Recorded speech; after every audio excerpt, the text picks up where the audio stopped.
Thomas Corkran, how are you, man? I'm doing great. How you doing, my friend? I'm doing well. Thanks for coming on today. This is So great. for yeah, this will be fun because I mentioned you in one of my couple of podcasts ago, but we know each other because we've done a few movies together. Uh, and your title is a field or production sound in the field. Um, am I correct? Is that the It's proper terminology? from the work that you and I have done. It's the production sound mixer. Yeah, but Yep, actually, you yep, have hired me to do some sound editing as well on some other stuff. But primarily, yeah, like hired gun, who you going to call? It's all been production sound mixer. yeah. So in essence, Thomas shows up, wires everybody up for sound. He's got the boom, or he'll have an assistant with him hold that thing. So that is his gig.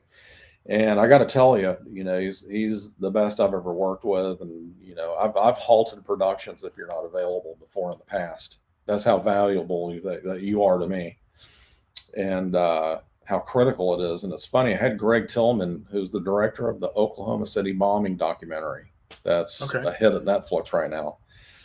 And we were talking about unsung heroes in the film industry, and he brought up sound, what you do, nice.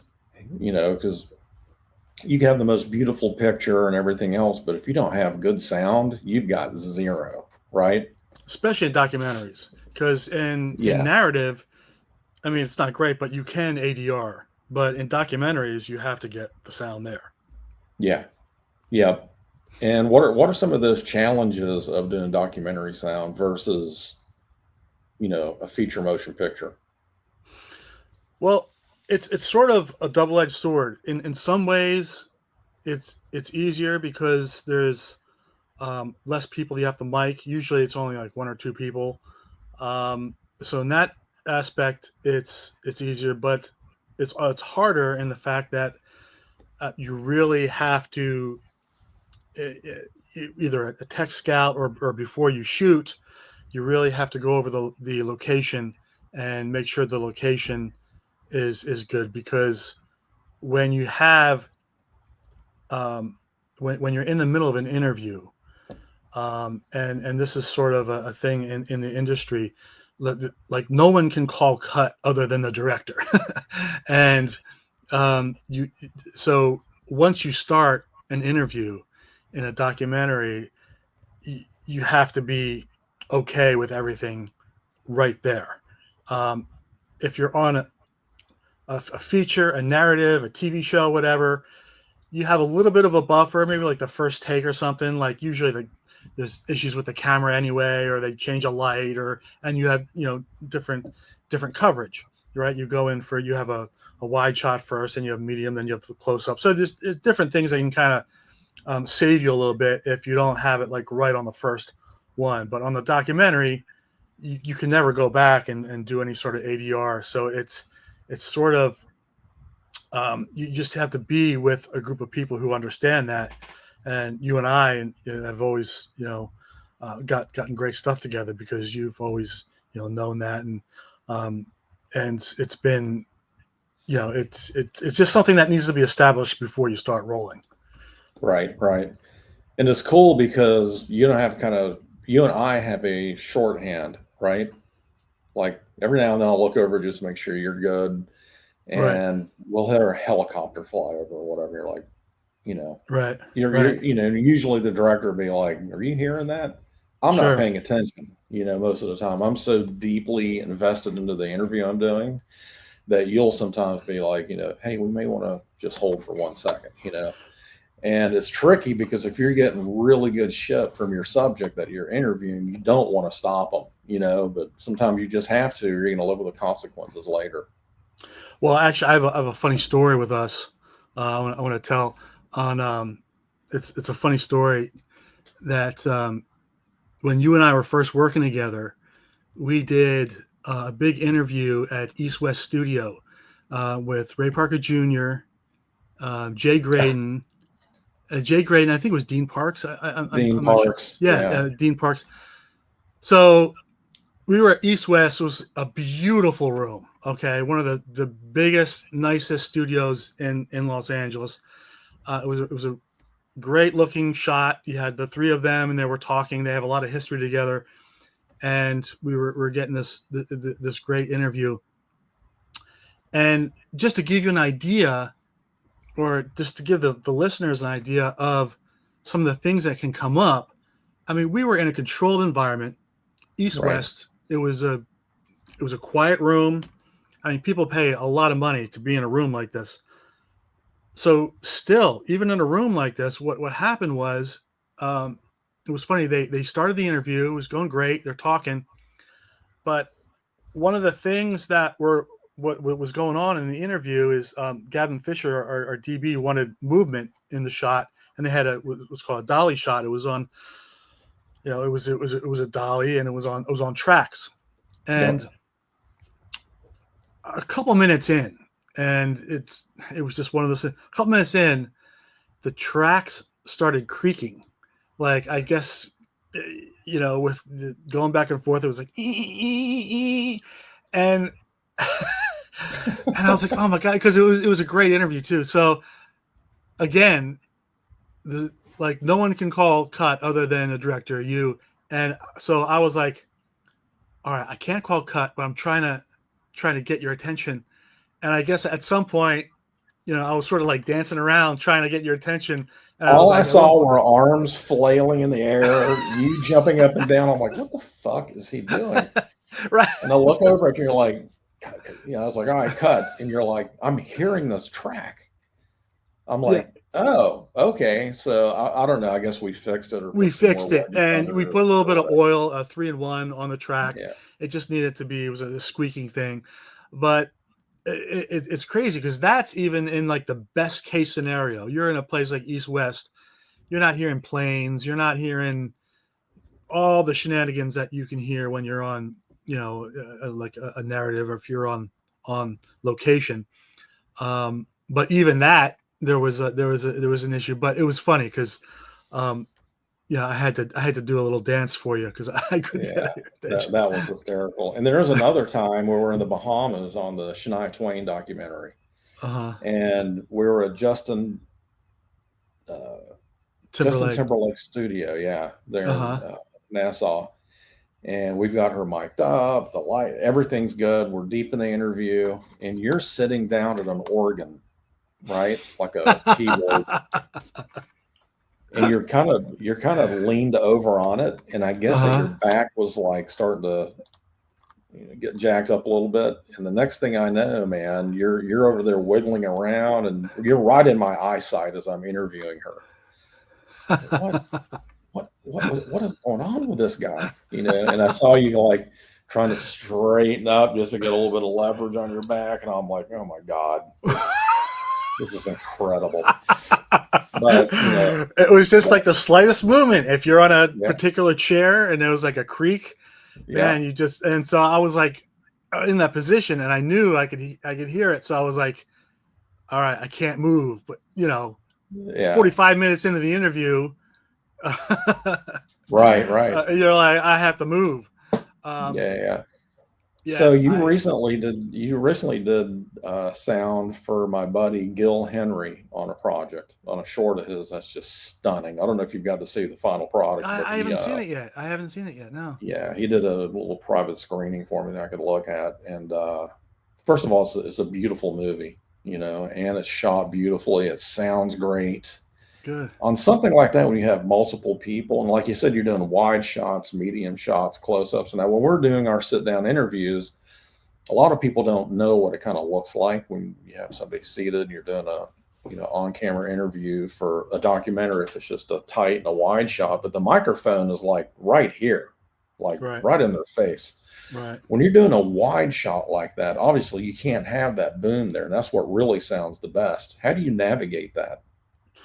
So, Or are you first not of seeing it all, on camera? Yeah. right. Well, first of all, in that particular shoot, we had, two 35 millimeter cameras, so it was old school, and you definitely hear, sometimes on some of those cameras you actually hear the reels going, Yeah. which is we actually got through, and it actually ended up sounding good. But there's a little bit of sometimes an issue with the older cameras.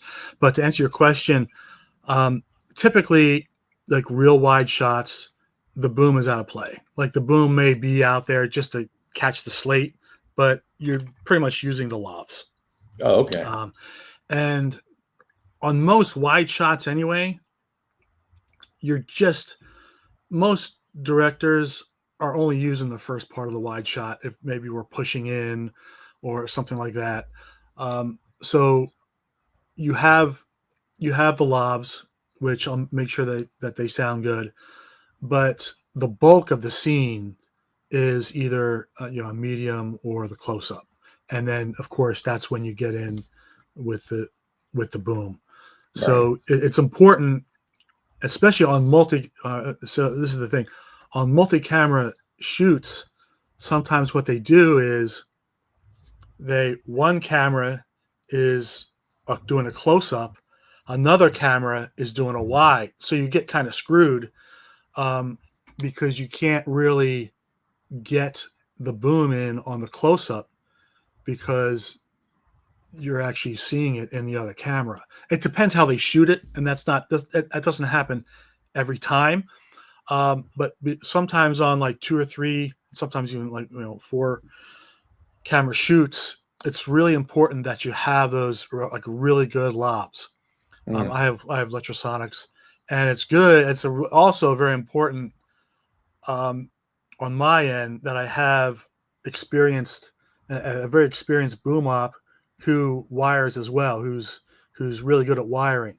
Because sometimes you'll get like inexperienced people and they just throw a mic on, then you get the clothing rustle and you get all the sorts of problems. But it's very important to, especially these days when everyone's throwing up cameras like furniture. They're redecorating furniture. It's, oh, put a camera here, put a camera there.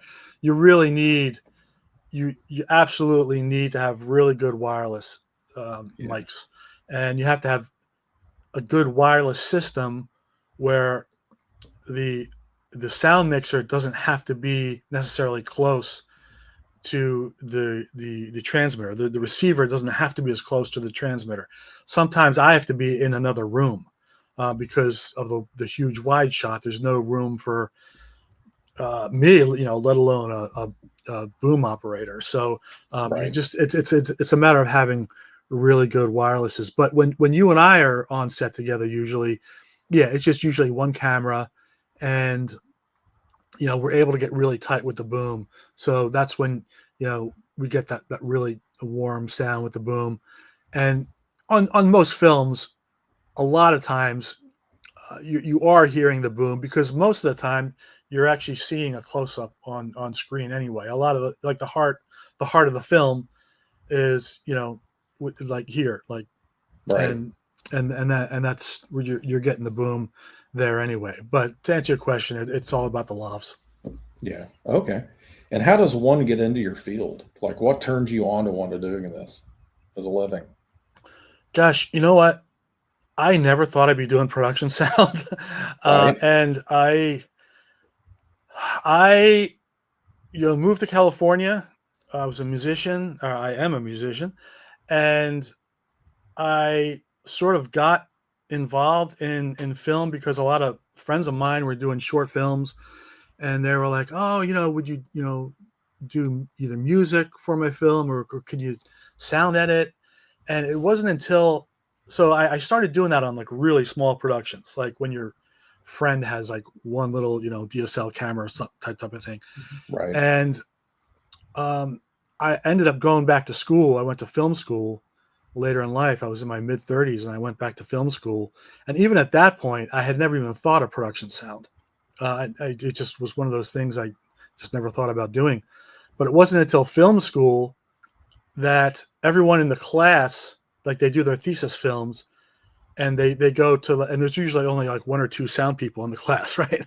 So I end up doing everyone's thesis films, the production sound for everyone's thesis films in the class, as well as sound design and even writing music. But so I got a lot of experience hands-on doing production sound in film school just by necessity of like, okay, there's only like one or two sound people in the class. So I was doing like everybody's sound. I was doing like Right. everyone's film.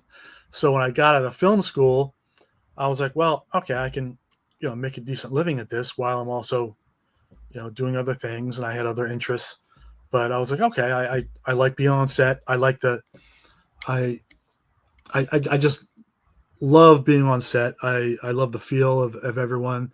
Um, and it was something that I continued to want to do, and more so even in documentary work. Right. So I kept doing it. And even now, if I'm in the studio sound designing something or running music for something, I really want to get out and be on set, because there's nothing like having all the people on set, and there's just this camaraderie of everyone. And there's something that you just can't get if you're working by yourself in a studio that you get when you're on set. So even, I was just on set last weekend, and Mm. doing a film, and I love it. Maybe I'm just sick in the head. I'm like one Right. of the few Right. people that like I just love being on set and meeting people. So Yeah. it's just one of those things that I sort of got into, never thinking. Even when I got into film school, I never even up until like the first couple of weeks, I never even thought of production sound. It's just one of those things you don't think of. So I hadn't thought about it until I was actually made to do it. Right. Right. It's funny because you say the, onset camaraderie. Um, I love being on set too. To me, it's just fun. You're with your buddies, and Mm-hmm. I've now handpicked the people that I want to work with after our first film. There's some people I'll never work with again because you Mm-hmm. don't know until you're in the shit, right? Absolutely, absolutely. And making a movie is probably one of the hardest things on the planet Earth. Not, first of all, just coming up with a concept, raising the money, Mm. getting a crew together that you can get along with, executing all the interviews and making sure you got a story to tell, right? Because that's the most important thing. Yeah, And then, you get into edit, you got to, you finish it up, and you got to get all the legal stuff taken care of, which is a nightmare, that ton of nobody stuff. really talks about. Right. And then you got to get distribution, and knock on wood, both our films, the big ones have gotten picked up by Netflix, and then now it's on Peacock and then Sony Mm-hmm. Pictures. But I'm going to flash this up here because this was our first project we got to work on together. It was my first film, Hired Gun. Nice. And like you, I'm not saying you're a failed musician. I'm a failed musician who fell into filmmaking. I never went to school for it or anything. It was just something I have a passion for, right? Right. And I brought you on board and quickly found out you're a music head too, right? And so you were jazzed. Absolutely. You're like who are we interviewing next? I was like, Steve Vai. What? Yeah, Oh, we're going to Steve Vai's house, dude. it's amazing. Um, who else was? Oh, remember Alice Cooper? That was insane. How can I forget? Do I remember Alice Cooper? Yeah, yeah. Well, the funny part is, I called you. I was still living in the Bay Area, in a little town called San Rafael, and you were in L.A. Uh-huh. And I got the call that, hey, Alice can do the interview tomorrow, right? Right. And he was in Reno, Nevada. I'm like, fuck, where's Reno compared to where I'm at and you? So I Right. call you. You're like, I was like, hey, what are you doing tomorrow? You're like, I've got to shoot. I'm like, you have to cancel it. Well, I can't. I think this is a big client. I'm like, dude, what is it? And you're like, well, the commercial where the old lady is like, I've fallen and I can't get up. I'm like, yes, I know that commercial. Well, that's what I'm on. I'm like, how about this? Alice Cooper, motherfucker. And all of a sudden you're like, I'll get a fill in, right? So I could have flew you to Tokyo cheaper than what it cost from LA to Reno the next day. You know what I mean? So I get you there. We get up to the room, and Alice Cooper, a lot of people know that if it wasn't for him, I probably wouldn't be a metalhead or listening to the kind of music I listen to. I loved Alice Cooper as a child, and I still did. I've never met him before that day. And we're in the room and we remember we got the phone calls like Alice is on his way up. I'm like, holy shit. I'm so nervous. I don't know if I'm going to shit or throw up. And I think my nerves bounced off to you because then all of a sudden you're circling the room like, oh my God, what? We're both sweating.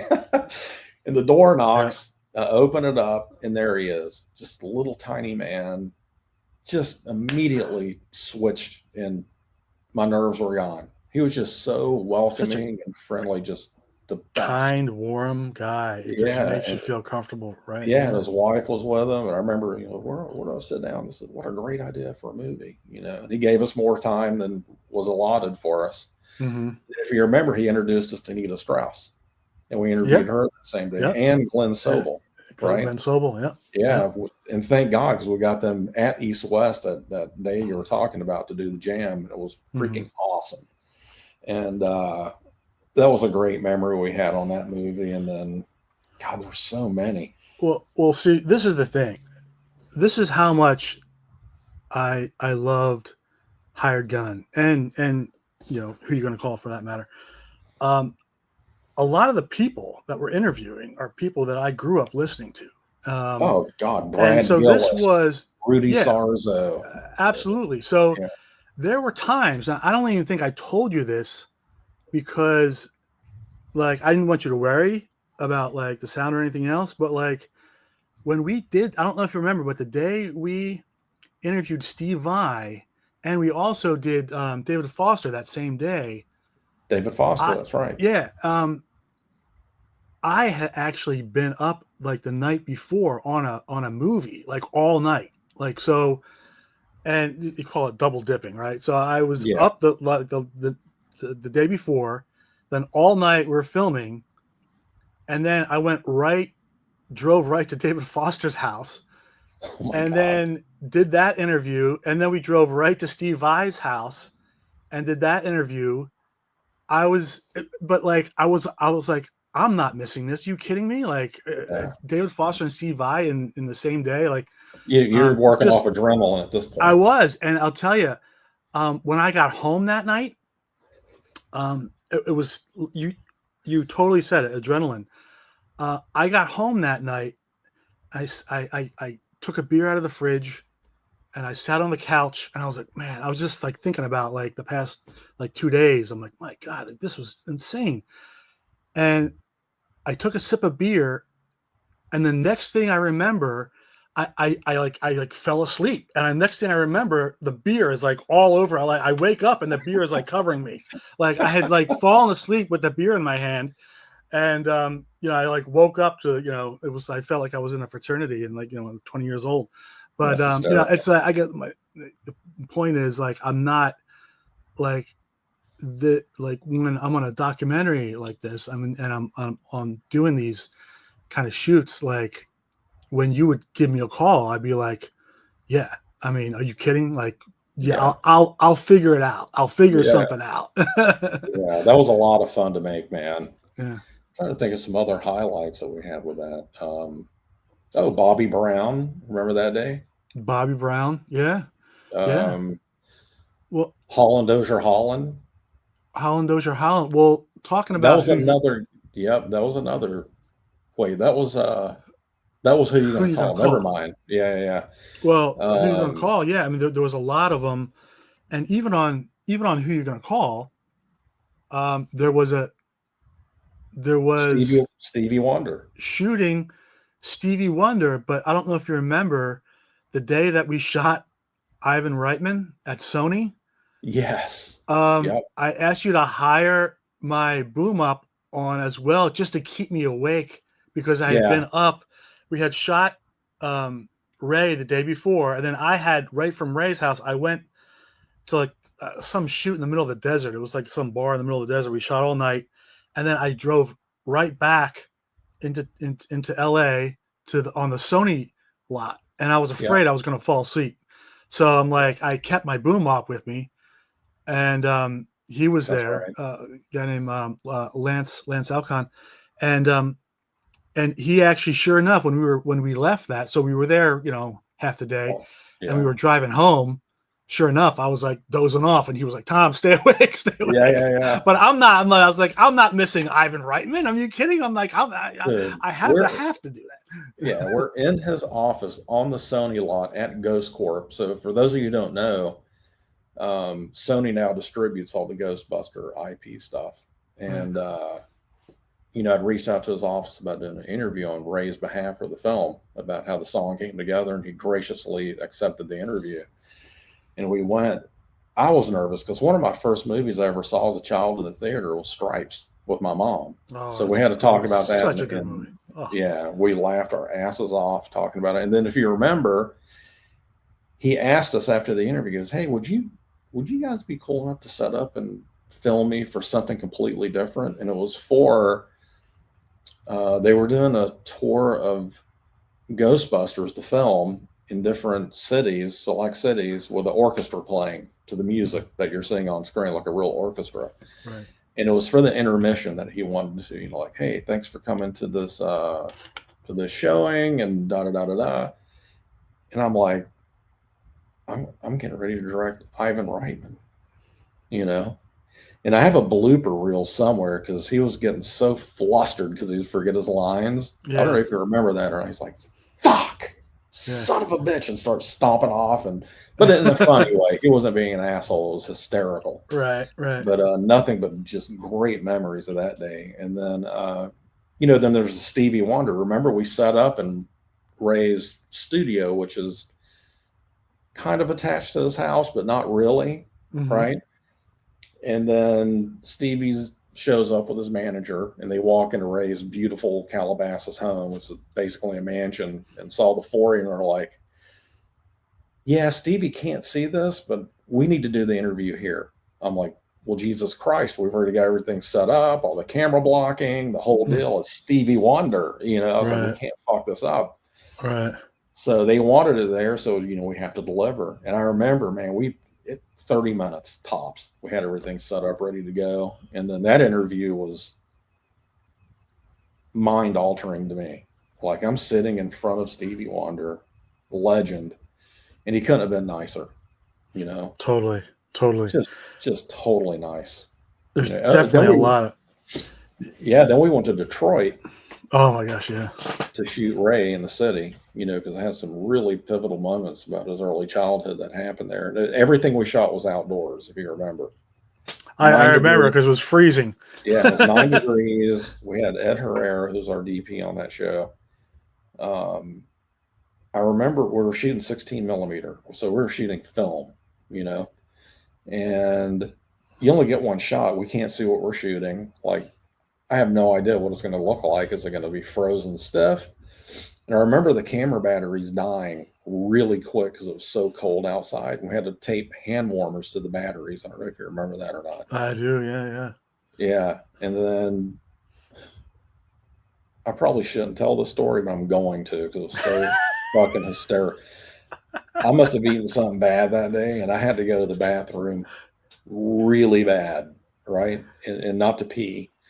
And Ray's like, "Oh, we can't go into the bathrooms around here. You'll get shot, and all this equipment will be sold." I mean, we were in the ghetto of Detroit at this time. We were. And I'm like, "We better get the fuck out of here because I got to go now, or it's going to be a mess." Right? So I remember we hauled ass to the hotel, right? I jump out. I'm like, threw the keys at you or whoever. I'm like, "Park the car. I got to run." The men's stall occupied. Right, we're in the lobby of this nice hotel. I storm into the women's room and get into the stall, and there's a lady in there. She starts, "Sir, you can't come in here." I'm like, "Listen, lady." She got security. Security comes into the bathroom while I'm rolled over like a dog in pain, these cramps. He's like, "Mister, you got to leave now." I'm like, "Dude, what do you want me to do? Shit all over the floor?" So, oh my God, it was just a nightmare, but it led to a pretty funny story. And then another one, we got hired by an old client of mine, Wine Access, to go to New Orleans, me, you, and Gavin. It wasn't a huge budget, but we're filming an NBA star, Josh Hart, who was playing for the New Orleans Pelicans, I think they were at the time. and he had I think just been so. traded from the Lakers. We're filming at his house. Anyway, I'm putting a budget together. I'm like, okay. And, you're looking at hotels. You're like, oh, $65 a night. We just need a place to sleep, right? And you're not paying any attention to where it's at, and, car Mm-hmm. and all this stuff. So we show up to this to this hotel. Little did I know, it was attached to a hospice, so that relatives can come visit their dying family members and friends. And we're literally walking. The morgue is down where we park, like for when the deceased, they roll them into this morgue and put them in the freezer or whatnot. And we're walking through the lobby of a hospice and have to go through these people wailing and crying, and it was awful, right? And I just remember going up in the elevator, and the look on yours and Gavin's face was one of despair, sadness, and anger, probably. Like, what are you doing? Well, You know, wasn't Gavin hearing people like crying at like 3 yeah, a.m, people screaming because it was actually attached to the hospice yeah, where they go when you yeah, have a loved one who's passing away and you stay. But apparently, he was next to people who had just gotten the news about their yeah. loved ones, It's and sad, man. so he was, he had been up like half the night Yeah. because we were looking at him like, "Oh, are you okay? You look like you didn't get much sleep." He's like, "Well, I didn't really get any sleep." Yeah, that was something else, man. So sorry about that, but it was a fun shoot.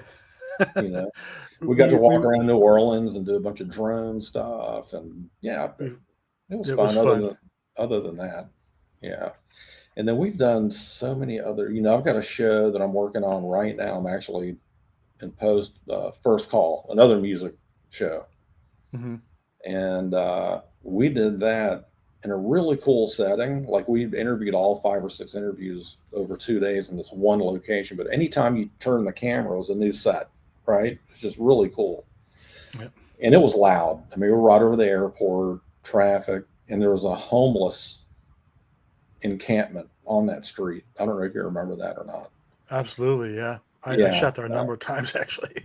Oh, you have? Okay. So you know Yeah, that place. yeah. So, that was loud, but man, some of those stories too, and that I remember we had to, matter of fact, I'm watching the Phil X stuff back now, and there's trains and helicopters, sirens, and everything else. It's like, hold for sound.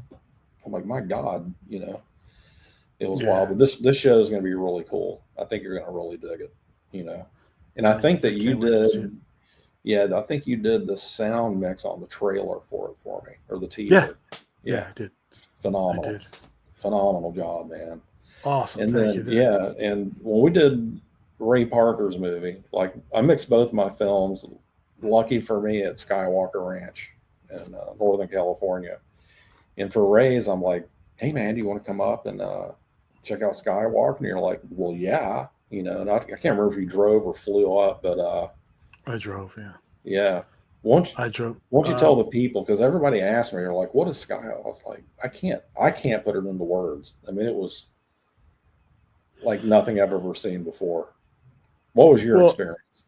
I mean, it is much bigger than you think. I mean, you're acres and acres, and it's on a farm pretty much, and they have um, their own cattle there, and they use for their food there, Yeah, and so when you drive up, even when you're on the property, you're still driving like a mile or two on, like, like a small road, even to get to the main building. But it's all post sound too. I mean, and yeah, and they have a lot of different rooms. And when we were there, they had been doing post sound on Top Gun. And Maverick. Yeah, yeah, and we were, I don't know how many rooms they have, but like at least like 6 or 7, different sizes depending on the room. But yeah, Scott Lewis, who did our post sound, is a super guy. yeah, And we all, as soon as we're all together, we're all just like laughing. It's all about just working with good people. But I mean, so I was there for a night or two, and I was able just to enjoy being there while Scott was doing the post sound, and I got to take it in, and of course there are different rooms that have all the different props from the different movies, from Yeah. Raiders and Star Wars and and all the all the movies, so you can go and check out the mall, and then there's a nice gift shop that you and I were Oh spent yeah, time in there buying all the. spending all our money. Yeah. Yeah. And then do you remember all the movie posters? Like George Lucas has the biggest movie poster collection on earth. Like all the old shit, going back to the 20s and 30s, and they were all over the walls there. It's just magical, man. Because a lot of it was like, "What was it like?" I'm like, "Whatever you think it's like, that's what it's like." Because Yeah. it's just, all the food that's grown there is what you eat there. The Right. salads, fruits. They have a bee farm for honey and apple orchard for jam, and it's really incredible, man. And then Yeah. Scott Lewis paid you yeah. So I was going to say Scott Lewis on Hired Gun anyway. When we first worked together, it's documentary sound, and you're shooting in 30 different locations, and different climates or whatnot. And when he's mixing, he goes, "Man, who did your production sound mix?" I'm like, "Thomas." He goes, "Man, tell him this is the best documentary audio I've ever received in my career. It's just so consistent across the board, And Wow. that's just a testament to how badass you are, man. Oh, And why I keep you around, Yeah. I'm a pain in the ass, but you keep me around because Yeah. I get decent sound. No, man. We have a great relationship even off the, We yeah, do. just We do. Yeah. lots of fun. We have fun Now, when we're on set. We were on a wine documentary, just driving through wine oh, country, and we're yeah. blasting Rat. That one day we were driving, Yeah. just like listening to Rat, like rocking out, and Yep. we're on And then we're the on the same cows were page. blocking one of the roads. Remember those Yeah. cows? Right. Yeah. And I made you get out, and I gave you a little Charlie on the back of the leg. Thought you got bit by a Yeah. cow. I thought I was being attacked by a cow. Yeah, that's hysterical. That was so much fun, man. So, out of all the musicians that we got to interview, if you had to rank the top three, I was really impressed, and this is a surprise for me. I mean, I'd always been a fan of Night Ranger, but I mean, when Brad Gillis, when we were at East West Studios and we had that jam, mm-hmm. and when they were all jamming, and something about his playing, and he just made everything sound like butter. And Yeah, he's a super nice guy, um, and I was really moved by the interview between Brad and Rudy, yeah, when they were talking about how awkward of a time it was right after, you know, Brad joined the band, um, and how hard of a time it was, because of, it was just after Randy Rhoads had passed, and Ozzy was having a hard time, Rudy was having a hard time, but they had to keep going. They didn't, they couldn't cancel any dates, and Brad was not well received at first with fans, and so he was trying to like fit in, and just appreciating like what he was doing musically to fill in for Randy Rhoads, and then to dealing with the emotional thing and all the crazy stuff that goes along with Ozzy. Um, just hearing those stories, the two of them talking, was just mind blowing. I was like listening to this, going, I can't believe I'm listening to this. Like yeah, I'm such a fan of these guys, and this is such a. I mean, it was a horrible time because of what happened with Randy Rhoads, but I mean, it's a piece of history that really was not talked about. I mean, the time immediately following Randy Rhoads, right. and that was amazing. But then, hearing um, Brad play, because he doesn't always like shred when he's in Night Yeah. Ranger, but like he just something about like the chemistry with the other players. I mean, and we had Glenn Sobel and I mean Kenny was there Phil and X was Phil X. I mean, killing it it. was just insane. So I mean, being there, hearing um, these guys all jamming and playing, and there was a couple days we were there Yeah. at East West. I think we were there for like 3 days. So I really got that was probably my favorite day. But Like, Brad how do Gillis. you, as doing sound for that kind of stuff, how do you not get lost into the conversation versus doing your gig? Like, do you ever find yourself wandering off just listening to these insane stories and like, oh my God, it's clipping a little bit. Let me fix that. No, it's usually the other way around because I'm always so concerned with the level Oh, okay. because Good. so sometimes I'm actually missing what they say because I'm making sure, because sometimes when people get excited and they're telling a story, the dynamics, their volume goes up and they they get excited and the volume goes up. So I'm sort of making sure that things are at a good place, a good safe place. And I did take in 90% of what they were saying just because I was glued to it. It was an Right. addiction. It was like a drug.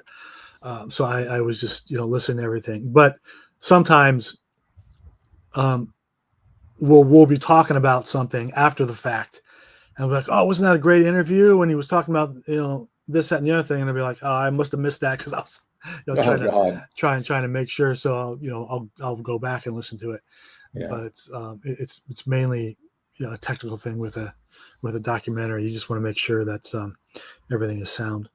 Yeah. Have you ever had any nightmare situations where you got home and the file's corrupt or something, like just like, oh my God, how am I going to salvage this? No. A sound mixer is only as good as as their gear, and Right. um, I've always known, like, you should not bother going on set if you don't have great gear. I still have the same mixer I had when I recorded Hired Gun. I mean, it's a dated mixer Mm, now. It's a right. sound devices 744T, but that's a great preamp, and I still have it. I use it as a backup, and then I upgraded for who you're going to call it a 788T, which is generally that, but 8 tracks. And now I have a sound devices 888. But you're only as good as the equipment. I mean, it's not. There's no real secret sauce. It's not anything crazy, but you have to have really good mics, and you have to have that equipment. And so there's never a time where I I lost anything or anything like that, because Right. you hear stories Oh yeah. I've of had them. people, and yeah, and there's just a lot of times there's no getting that back. I know now with technology they have like all these AI programs and things like that, but still, I mean, if there's rubbing on a microphone and it's over a word, and it's you know that's Just, you have to do just some it's over. real surgery. I mean, Yeah. there's really no getting around that. And it's funny because when you put on lobs on people, right, you're getting in their personal space, like you're touching skin, right, or Right, a right, blouse or a shirt, right. and you use wig tape to hold down the I told you right. that story. Yeah, Yeah, talk about yeah. that. Well, not a lot of people know this, but like the tape that's maybe not all the tape, but most of the tape that's used for lavalier is a double stick tape, and it's if you look at certain boxes, it'll say men's grooming tape, and you're like, "What's men's grooming tape? What the hell's that?" It's the same tape that men will use on their toupees to like glue down the top of the toupee. And what that does, it's a special tape that deals with sweat, the dirt and salt and just the gook that you get Right. from in the men's grooming tape scenario, from the heat of that. But when you're miking people, sometimes you're miking directly to their skin, so Mm, you're using that same tape, the men's grooming tape, for putting it on their skin. Sometimes it's on clothing. It's different every time. There's really no right. set thing. It really depends on what the person's wearing, and if they're how much motion is involved, and if they have a collar. There's a whole bunch of things. But generally, if it's on their skin, that's what the tape is. Yeah, yeah. All right. And for somebody wanting to get into your field, you just said equipment is everything, right? And it Hmm. ain't cheap. Like I know what these electronics cost. I don't know what a mixer and all that, or a boom and a good mic. But where would somebody start with equipment?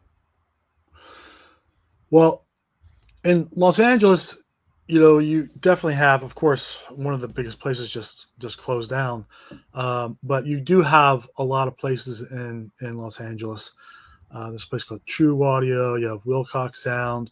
Mm, Um, you have you have a number of places.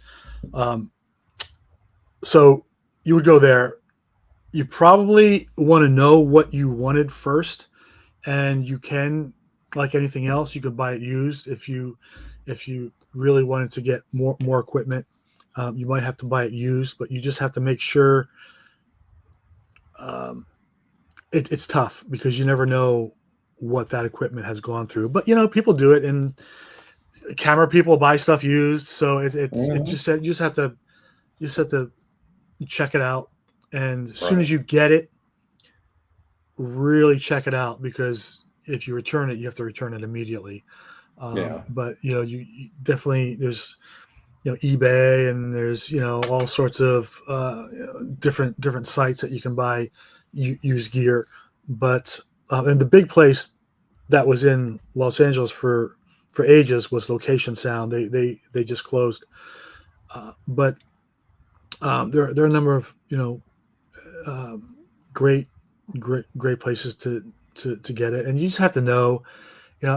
When you're online, you have people talking about different gear, and you have people rating gear. You have different shows, or even on YouTube, geeks, sound geeks that are like Mhm. testing certain gear, and oh, what's better, the sound devices or the Zaxcom or whatever, and then they check it. So I mean, you just get referrals Yeah. from other people with gear, but you definitely don't want to go cheap on the gear. It's easy to say, oh, I'm just starting out, I'm only going to get this. But there's the saying, the Kevin Costner saying, build it and they will come, right? And Yeah. it's the same thing when you have gear. You have to have the gear first, because you don't get a second chance sometimes if you have. So do line producers, do they know what kind of gear you have? Like when they're reaching out to you, like what do you have, Thomas? What are you For using? sound, no. I mean, I'll be honest, they do somehow, they do with camera, but with Yeah. sound, very few people pay attention. But Isn't that weird? it Because is sound, like I weird. said But earlier, because sound to me is almost as important, if not more important, than the camera you're using. Because you can take a slightly out of focus shot and kind of deal with it a little bit, but with sound, man, what you capture, that's it. yeah, unfortunately, it might be too late. Yeah, Yeah. when they find out. But you can. There might be some, like, I would say, one out of every dozen jobs, if that. There might be someone who asks you for a list of gear, but they're only actually generally asking you for the list of gear for insurance reasons. Oh, They're like, really? yeah, yeah, they're like, yeah, send your list of gear, and because they want to make sure they're covered with the insurance, and you as a sound mixer should make sure they're covered with the insurance as well. So Right. Well, you you're learned that some. lesson from me. Like, we were at Richie Sambora's house interviewing him, and I knocked over your damn boom mic, and it put a big dent in it. Remember? Yeah, I wear that as a trophy. I still have the little dent in it. And I Yeah. always tell people, this happened at Richie Sambora's house. Yeah. Oh, that's fun. And there's another one. I think he had a wireless lav that shorted out or something that had something to do with one of my productions. It was on Who You Gonna Call. It was one of Ray's friends. It was at his house, and he took it to the bathroom with him. And Kevin it got Tony. yes, and it got Who's no caught in the longer with door. us, man. He's Yeah, he no passed longer away. with us. Such a nice guy. He felt really bad. He came out. He's like, I Yeah. don't know what happened. It was like shredded all over, but it got caught Yeah. in the door. Sometimes stuff happens. This happens, yeah. But I've had an actress take it to the bathroom and drop it in the toilet. Drop the mic in the toilet. In there, and so you just have Oh my God. you have to have extra. Yeah. Just have to have like So extra of everything. let's say I go spend 10 grand on gear, right? And then Right. there's learning how to use it properly. Do you have to go to film school to learn this, or is there, just woodshed for a couple months and test it out in different locations and different variables? Because when I'm watching like a feature, let's say I'm going to go see Mission Impossible in a couple of weeks, right? Mm-hmm. Mm-hmm. And there's a table and they're sitting around it and there's 6, 7 people discussing, deactivating this nuclear warhead. Is every single person mic'd up? You have mics like under a table and strategically hidden places. How does that work? You do. Well, first of all, if you only have 10 grand, you're not going to get a lot of gear. Right. I just bought a sound mixer that was $10,000. That's just the mixer. The Holy shit. sound device is 888. Is 10 grand. But yeah, you have to have mics for everybody. Mm-hmm. And that's why things get kind of pricey, because you never know if you can get the boom in or not, and it's so you always have to protect yourself when you're on a narrative, and because there's the lighting changes. All of a sudden you think, oh, okay, I get, my boom off has a great spot for the boom, everything's set. They move a light around, and all of a sudden the boom Shadows everywhere. Yeah. there's a shadow now, and the boom can only go a couple, it's out 2 or 3 feet further. Well, guess what? 2 or 3 feet further is not going to get you the sound you want with the boom. So you always have to have that person wired, and Right. they have to be wired ahead of time. You can't be like, okay, can we, now we have to, Right. stop the. So this mixer, and, So this mixer, how many inputs does it have? Well, on the mixer I just got, it says 8 inputs, but you can actually get an addition. It actually goes up to 16. So how do you know what you're monitoring? Let's say you have 6 people on the scene. Are you numbering on the mixer itself? So you number it, and there's a solo button on every track. So there's just as you would be in a recording studio, there's a solo button so you can hear. So like with stuff where I have boom ops and which is everything I do except for documentaries, the boom op or the sound utility will come up to me and say, okay, so and such character is on 1, so and such characters on 2, 3, 4, 5, 6, 7. And so then I label it on my end. I have an iPad that I punch it in, and I'll know. And then also the post-production people will know, okay, this actor is on channel 3, and they know. So, but you have customized settings to listen to things. The way I like to listen to things, generally, I like to listen to the boom in my left ear, and the lavs, all the lavs in my right ear. And so generally when I'm listening to something, if I hear a certain sound, I'll know, okay, there's a problem with the lavs. If I hear another kind of problem with the sound or an issue, okay, there's something with the boom I need to look at. But then you go through and solo and you can solo everything. So it can be kind of overwhelming if there's, if you have 8 people with wires on. Right. Now, do you but you have a just have to be script? organized. Do you have a script in front of you so you know who's about to say what line? You have sides. Yeah, you have sides. I mean, generally, the boom op is the one that really goes over the sides, because the boom op, really good boom ops, will look at the scene ahead of time, Mm, and they'll be able to follow the dialogue better when they know the dialogue, right. and they can feel the dialogue just from going over it.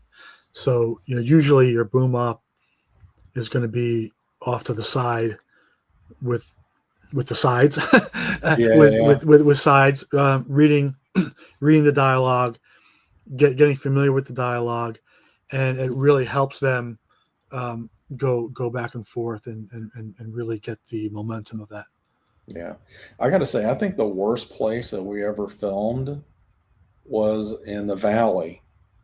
I forget Hmm. what city. Van Nuys. Remember on Oh the all counterfeit all star show? It was this yeah. warehouse. It was cool looking. It had the perfect setup we needed. But the owner didn't tell us that they were doing work on the place. And all of a sudden, we're right in the middle of the interview, and all of a sudden, man, it sounds like elephants are walking across the ceiling. Well, And they're this is the doing, thing. Yeah, most places they call themselves sound stages, but most places yeah, are not soundproof. no, So most places you're going to go to, it doesn't matter what city you're in, doesn't matter if you're in LA, New York, what have you, they're going to say this is a sound stage. Usually it's just a warehouse that they've maybe made a couple of sets and hmm, put a couple of sets together, but there's very little to no soundproofing. Some of the good ones do, but those are few and far between. So that one in particular that you were talking about, yeah, it was a great place. It was a cool artsy place. There was a lot of different um, sets within the warehouse, yep, but like nothing was soundproofed.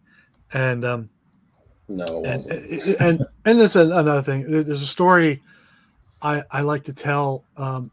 I worked on a film with Bill Paxton. It was one of his last films before he had passed away, and we were in Texas, and it was a film with actually Glenn Powell. It was 2012. It was one of his earlier films. Yeah, It was in Texas, and we were shooting outside. It was Glenn Powell and Bill Paxton, and there was a beautiful backdrop. There's a picket fence, and they're having this dialogue against this fence, and it was right next to a skydiving school.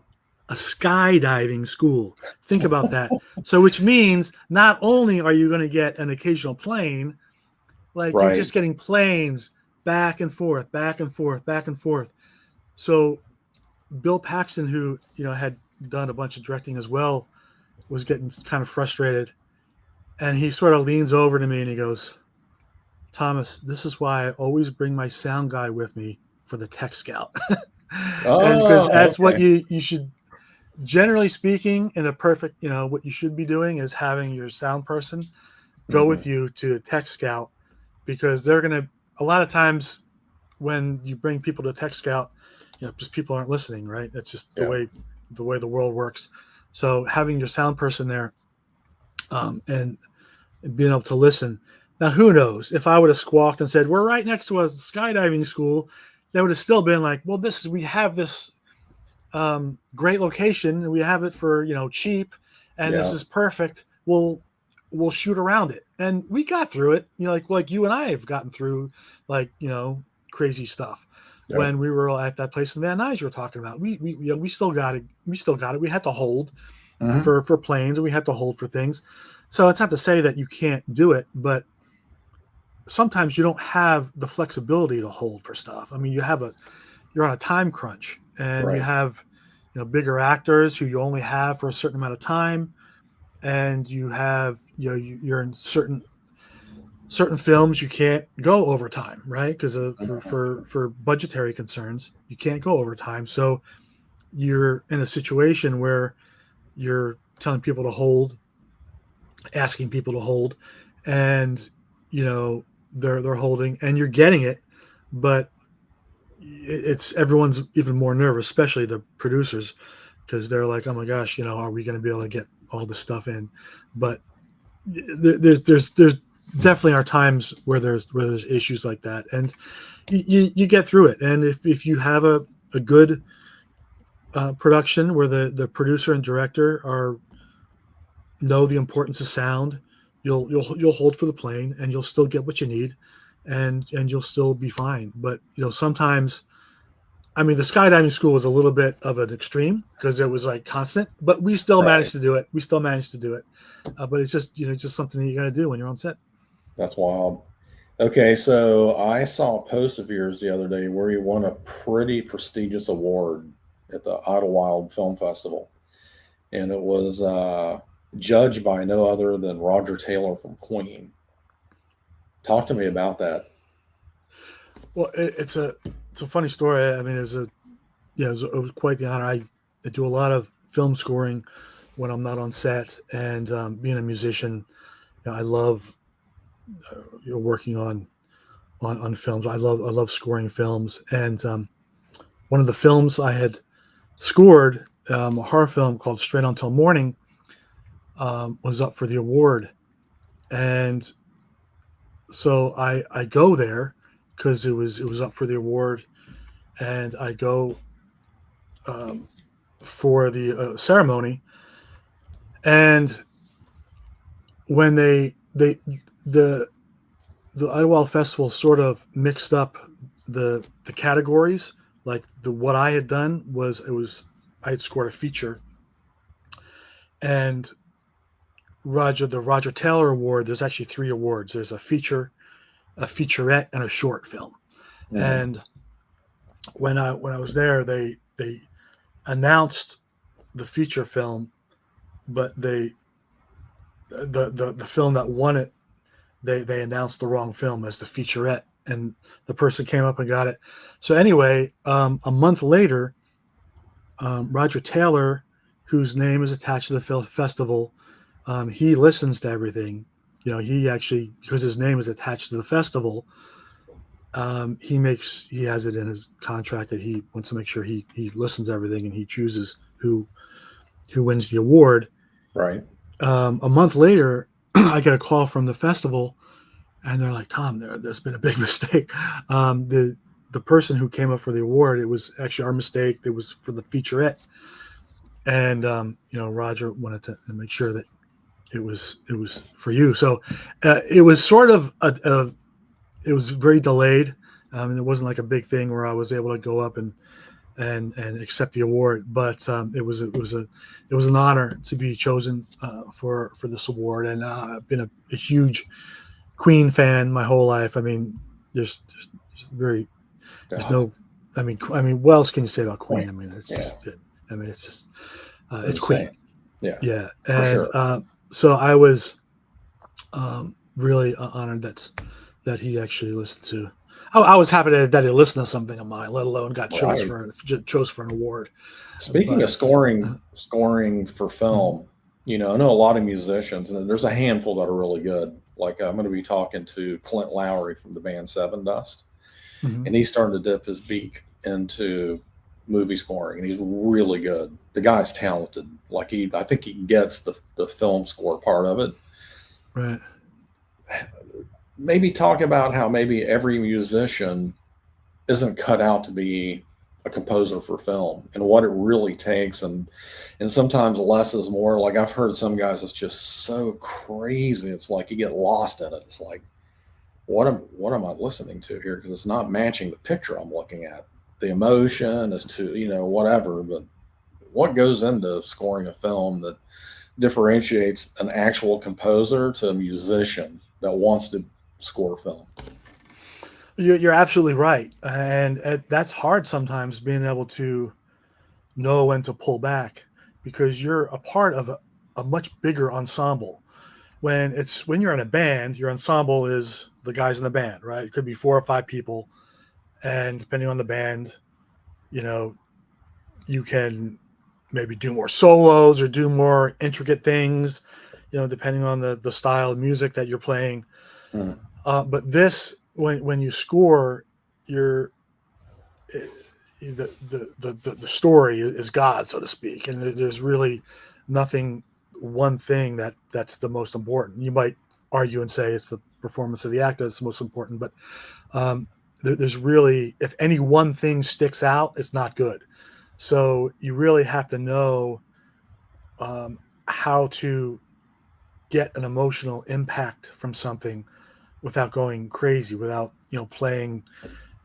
Sometimes even coming from like a hard rock or heavy metal background, like sometimes there's a lot of notes played, right? And Right. with like and so you sort of get into that mentality of of wanting to do more because you think that that's better. But I just had a situation a couple of days ago. I was just scoring something, and I just wanted an organic feel of a guitar, kind of just playing the rhythm. And all I wanted was like a bar 5 chord on the acoustic, and just doing like chugging. And Mm. my first reaction was to sort of like do little ditties, little fills or whatever. And then I was like, no, I need the rhythm just to kind of keep it going. And there's an abrasion that I was looking for in the strings, but it was extremely easy part. Like anybody could, play this part, but it was knowing that you have to know that that's really what's good for the greater ensemble, because you're trying to get an emotional impact from the story, not from the music. I mean, the music is part of it, is a small part of Right. it, or in some things it could be like a bigger part of it. But I mean, it is a part of it. So sometimes, I mean, being that I went to film school, graduating from Berkeley, it's primarily like a jazz school, and these jazz cats are playing a zillion notes. God bless them. That sounds great for jazz, but if you try to incorporate that into film scoring, like you said, people are Yeah. that's gonna stand out, and it's gonna be like, well, what the heck are you doing here? So Yeah. so it does help to sort of know when to pull back. Yeah. So talking about pulling back, like Oppenheimer was a masterpiece. It was a great movie. But what was jarring to me was the editing. It never really stayed on a shot long enough to develop a story. It was just Hmm. cut, cut, cut, cut, cut. Yeah. I'm like, man, this is giving me vertigo almost because it's just so fast. But the film was brilliant, shot beautifully, but the editing was so frenetic it took me out of it sometimes. Like I didn't get a chance to just sit in my seat, sit back and let a scene develop. You know what I mean? Yeah. Yeah. Well, more and more, I think, with people's attention span, Mm, we're seeing that more and more, and we're seeing that primarily in the action stuff, like the Marvel stuff, right. and things like that. But I mean, I noticed it even back. It was really jarring for me with the first Gladiator movie with Russell Crowe. Those action scenes for me, um, they were too jarring. I mean, it's a great movie. I mean, it's sort of blasphemy if you say Right. something bad about that movie, but it's, for me, the action scenes were cut a little bit too. It was like flash cutting, and Right. I felt like I was missing something with that. But ever since then, I do feel that way about a lot of other things, that it's just cut. And the more and more people are on, I mean, this is a whole other topic, but with social media and everything, people just seeing little tidbits of things Yeah. online. There is something that's, people are used to that, because they're used to flipping on their phone and seeing things cut really short. So now it's even more so in the theater. Yeah. But a good movie will still go through, even if the cutting is quick. There are still some good stuff, some films that do some of the flash cutting, but have used it to its benefit. Yeah. I went to go see Sinners the other night, and How was that? the movie was great. The theater experience has gone to shit. Oh, Like, really? Oh, I don't know if, like you said, people's attention spans, because anything over 2 hours, people start getting jittery, or, right. My biggest pet peeve, man, I've always hated it since I was a kid, and it's ingrained in me even more now, is Mhm. noises in a theater. Like Oh yeah. somebody opening up their Twizzler bag, or like crunching on popcorn super, or chewing ice. Can you believe people chew fucking ice in a movie theater? Mm, Like, mm. what are you doing? I just want to sit, and now I just want to go to the movies early, like 11:30 showing, so there's hardly anybody in there. I don't have Right. to deal with people. It's like, am I becoming that old grumpy guy? Yeah. Because I remember going to like the midnight movies and just raising hell, but I wasn't there to sit down and watch a piece of art. I was there to party. Right. And it's becoming, I don't know, man, like Top Gun, or Mission Impossible is coming out in the next week or two. Hmm. And nobody loves Tom Cruise movies more than me. I think he's the ultimate movie star. He's great. And I'm going to He's great. find it tough to go see it in a theater with people. I'm going to have to go to a super early showing or a super late one where there's a lot of empty seats. And, also hate now that you have to pick your seat. Yeah. What if I show up and there's like two people sitting on, I don't want to sit next to them. I want to sit Right. by myself. Yeah. And Yeah. if you get up and move and then, before the preview, it's like somebody's coming to you, right? You're sitting in my seat. Like, I'll be honest. I'll be honest. That's the exact reason why I haven't seen a movie in the theater. I think since the last the last Indiana Jones movie, which came oh, out really? a year and a half ago. I went to screenings of Yeah, stuff that I worked on, um, sure. but that's different. But as far as like you know, a Hollywood movie that you're not a part of, and then you're going, I haven't. Yeah, I went to see that with my kids, and getting back to what we're talking about with the flash cutting. Oh my god, that was just all the action sequences. Yeah, My mind and body were not where I was supposed to be, and wound up falling asleep, in the theater. And yeah, and there were still people, when I wasn't sleeping. These are people talking, and so I was just like, you right. know what, and it's all about a theater. The theater experience should be amazing. That's why we spend. That's why you and I spend so much time doing what we do, Yep. whether it's in the studio or all the time that's spent is to have a theater experience. And when you don't have that experience, it's unfortunate. You know why Yeah. people like Quentin Tarantino, have such a problem now with, you know, movies not being in the theater, at least, for more than a couple of weeks. And there's the Yeah. theater experience has diminished. It's really why we do what we do. And we just don't get it.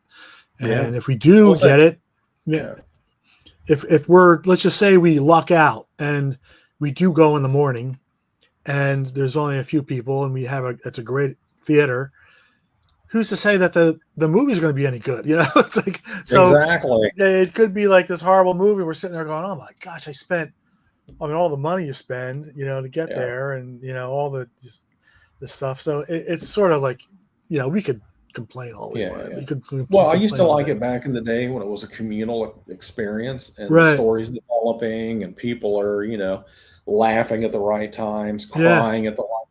That I'm cool with. It's Right. the look, I know theaters have to make money, so they're selling buckets of popcorn, come refill it for Right. free, crazy wrapper candy shit. And that's the stuff that just drives me bananas. Right. Like, please show some consideration. Like I would, when I chew my popcorn, I put my popcorn in my mouth, close my mouth, and then start chewing. There's these people that just blast like the Cookie Monster. I'm like, what is Wolverine behind me eating? Like, what is this shit? I don't know. And So then for you, when you're doing a film or a movie or a project, and I say film loosely because film is making a comeback, right? yeah, yeah, I was excited to shoot Kodak 16 millimeter on Ray Parker's movie. It was terrifying because, like I said, there's no monitors, there's no village for all this stuff. right, And it's like, and just now I just picked up a bunch of negatives, because I'm starting to shoot film and photography.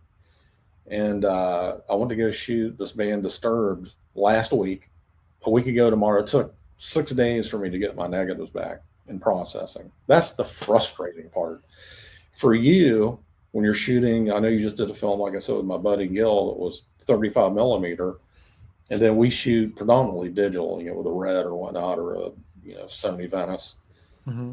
That doesn't take as much time. It's just flipping a card, changing the battery if you need to. With film, you got to, load the film, restock it, da da da da da.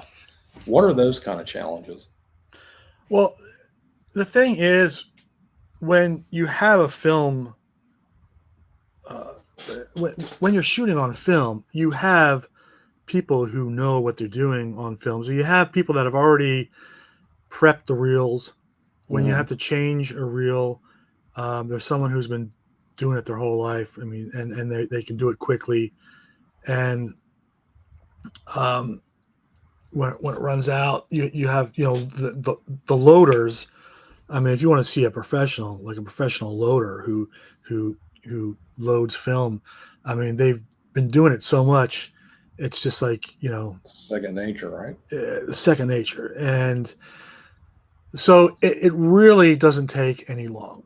It really doesn't take that much longer. I mean, it's when you're on a well-oiled machine like that, and it's not an issue at all. I mean, so I would not really put that in the category of a con for film, because with that, if you know what if you're a smart producer, you're going to make sure you're hiring the right crew who is used to shooting on film, and there's really no difference in that. Interesting. Yeah. What about with lighting? Because I know you need a lot more light to shoot on film versus digital. Is that set up? Do you notice that taking a little longer? You really don't. I mean, you have people that are used to it. You have people that are used to lighting for certain things, and even on the film that you were talking about, that I worked on, that you just saw, and I mean, we got everything we needed. It was a well-oiled machine, total pros. They had, everyone on that shoot was professional. Yeah. They had worked on actually Quentin Tarantino movies and things like that, and it was quick, and you had actors who knew that you didn't have an unlimited amount of takes, and you were able to get things done in a couple of takes. Really, one take. I mean, a take or two, and so sometimes it goes quicker. I would go so far as to say as it does go quicker, because you only have a few takes. Right. You cast the right person. Sometimes when you think you have time, you're like, hey, oh, we got it. Let's go again for safety. And then you do it again. You're like, oh, well, maybe I'll try this. And then it's like this never ending thing, have that right? Film. Yeah. No. So it actually goes quicker on film. Yeah. I think it makes you a better film. And like for photography, for me, I have 36 exposures per roll. So I'm down there shooting Disturb last week. I'm like, every one of these shots costs money. There's no just deleting the file and whatnot, and, as a seasoned concert photographer like myself, the things you're looking for are things blocking the, like the singer's got his mic right here and you can't see his face. That's a big no-no if you're trying to sell a photograph to a publication. They don't want to see anything obstructing them, or, when you're shooting film, like, is my shutter speed fast enough so everything's not blurry or out of focus, and there's your focus spot and all this kind of stuff. So it makes me a better photographer, I think. I looked at this new batch of, like, my first shoot I did with Creed a couple months ago when I got this camera. It's a Nikon F5. I shot it on film. I shot 3 roll, almost 100 images, and like 6 came out. And I'm like, fuck, man, I got to do some studying. So I did, right? And I just got in the camera like 2 days before, so it was like, I don't know what I was doing. Right. And then I shot them again. They came through a month later in another town with 7 dust. Those came out great. And then I went to New York to Madison Square Garden to shoot Disturbed and 7 dust. Even better. And now it's like okay, this is killer. And they look, to me, they look better than just Right. digital. You know, there's something tangible about film that's just Sure. special. You know, I don't know. Absolutely. Absolutely. So we got to get on another project, man. You and I. We got to do it, man. We got to do it. Yeah. Real quick, what is the state of the industry right now? I know it's been in disarray for a little bit. Are you seeing it coming back a little bit now that the strikes are over? And I think Gavin Newsom just proposed a new like $700 million tax fund, uh, or tax incentive rather, for the state of California. Are you seeing production pick up a little bit more, or is it still pretty stagnant and people are freaking out? Mhm. It's still pretty stagnant. If a governor proposes something, there's still got to go through a lot of Right. process, red tape, and it ends up. So I've been hearing, yeah, I've been hearing exactly what you said, that there are some things in the works, but as far as it actually happening, I don't know. I've had to do a lot of work out of state. Right. Um, I do a lot of work even in West Virginia. I've worked for a production company called Allegheny Image Factory, and they do a lot of work in the West Virginia area because there's the tax breaks, Yep. and it's a great place to shoot. Um, it's beautiful. It's cheaper to shoot. Plus, you get the Incentive. the rebates. Yes, the incentives, and so I've sort of gotten used to it. Where when I was first starting out, I didn't do a lot of travel because my children were young, and it Yep. was harder to travel when the kids are a really young age, and so I've been sort of taking the punches as they've been thrown, but it's been sort of working for me because uh, you know the the area that I'm shooting in is nice, and I like the Mm, people I'm working with. It's a super group of people, but not everyone has that flexibility to, oh, I'll just work out of state. yeah.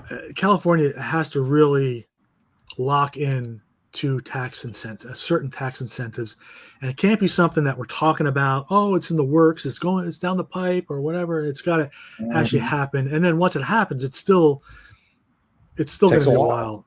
Yeah, Yeah. it takes a while. So you know, there were with the strikes that sort of slowed things down a little bit, The and fires. the fires. I was in the place where I buy my sound stuff, and I was listening to sound people talking, and they just reminded me that a lot of people who lost their houses in the fire are producers, Yep. and they're worrying about you know where they're going to live next and how they're going to rebuild or where they're going to move, and all that time that they spent developing projects is now Behind them. allocated to Yeah. surviving, to living. And so a lot of the people that were in the Pacific Palisades fire, um, are sort of on sort of this hiatus where they're still trying to figure out how they're going to rebuild and whatnot, and just a lot of the hours of the day are spent on that and not developing new stuff. So it is a little bit of a trying. It is a little bit of a tough spot, and there's a lot of times there's not any one thing that you can point to, but the tax incentives, I can tell you, are an issue. Once the tax incentives, there's something solid with that.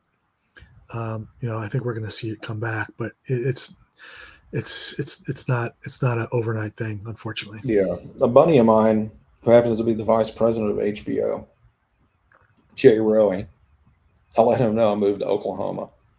Right. Hmm. He goes, "Oh, I got to set you up with the film commissioner. They have a great tax rebate there." I'm like, "Cool."